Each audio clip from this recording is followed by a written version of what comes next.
What's going on, you guys? AJ Tucker here with AJ Self Defense, and today I want to talk about Simon or Shimon Hyatt, aka the Tinder Swindler. So basically, what he would do, he would get on Tinder or a dating app, and he had this amazing profile, right?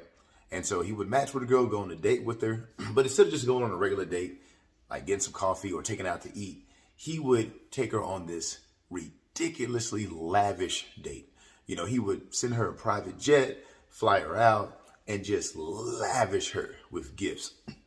He claimed that he was a billionaire. He claimed that his father was the billionaire. I forgot the name, but the Diamond King. And so he called himself the Diamond Prince.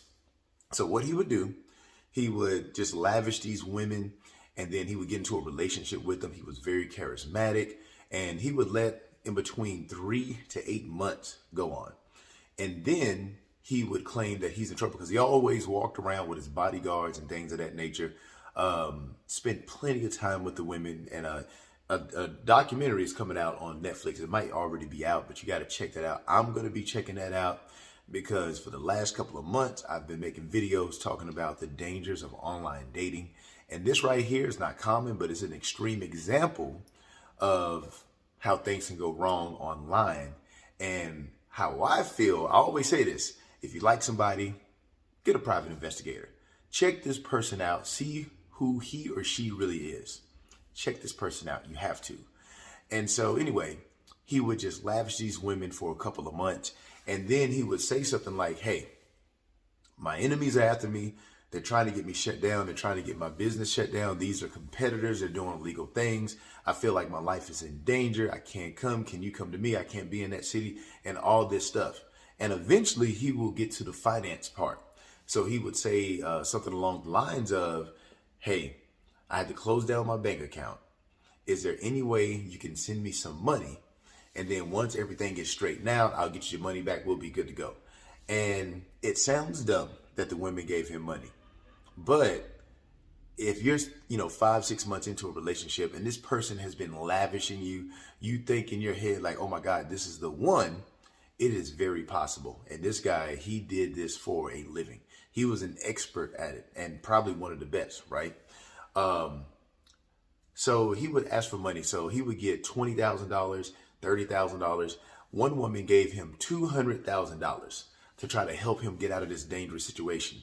So once he gets to $200,000, he would use a portion of that, like $10,000, $15,000, to lavish the next woman and run the same game. And he ran a vicious cycle. It's estimated that he conned $10 million. He swindled $10 million. I don't know. I'm not sure if it's 2017 to 2019 or if it's 2011 to 2019. But again, $10 million he swindled these women. So he was defrauding people back in the day. He's from Israel. He was defrauding people. He went to jail. I think he served like 3 years, but right when he got out, he went right back to the same thing. Somehow escaped from Israel and was just going all over the place doing the same thing. They actually caught him again, went to court, but he only served like 6 months. And right after that 6 months, this dude is going to be out there. Even though he's worldwide, even though everybody knows his name, I am certain that he's going to be trying to do the same thing again. The thing is, he's earned $10 million. He probably might want to invest that money now because everybody know who he is. And so he's not going to be able to run this gambit again. But the thing is, there's guys out here and women, but I want to talk about the guys right now because the thing is, guys, we always worry about stuff like that.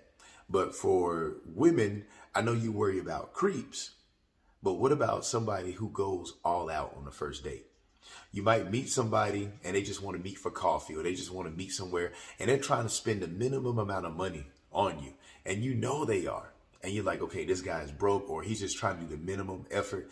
And then this guy comes along, legit looking profile, and he just lavishes you. He takes you out and he carries the game on for a couple of months, 5 or 6 months. So you're like, this guy is the one. And then all of a sudden, this person is in trouble. So all these months, he's been lavishing you with gifts, taking you, just giving you the life, right?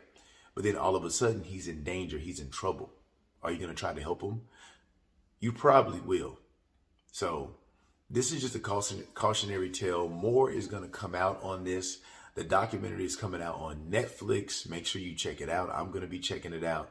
It kind of goes along the lines of what I've been talking about with the, but this is not even sugar dating right here, because these women think that this is the one. He's probably going to marry me, and I'm just going to live a life of luxury with this billionaire right here. But at the same time, he is just conning you. He's just softening you up so he can take you out. And it happens all the time. It's so easy. The thing is, he's only getting 6 months in prison. So the thing is, there's not anything to keep somebody from doing this. There's no deterrence or anything like that. So keep this in mind if you're online. I'm not telling you not to online date. I'm just telling you to be cautious, to look for the signs. Do your best to look for the signs. And I tell people, man, if you like somebody, get a PI. And yeah, they might get mad. Like, oh, you don't trust me? I'm out. But the thing is, it's like, dude, get a PI. And I know that sounds extreme, but I'm telling you, I've been saying this for about a year now. That's going to be the regular thing.